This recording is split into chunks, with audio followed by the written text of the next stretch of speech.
Hello, in front of me I've got OMODA 9. In this video I'll show you how to charge it.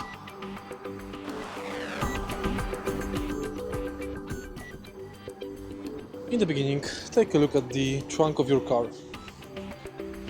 Open it. Right here on the bottom of the trunk, we've got the charger. Remove the charger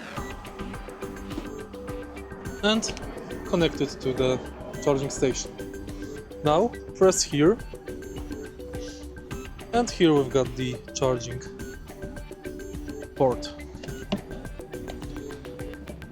Here is the standard charging and combo charging. Connect the cable here and it's done. The cable will automatically lock itself. If you found this video helpful, please leave like, comment and subscribe.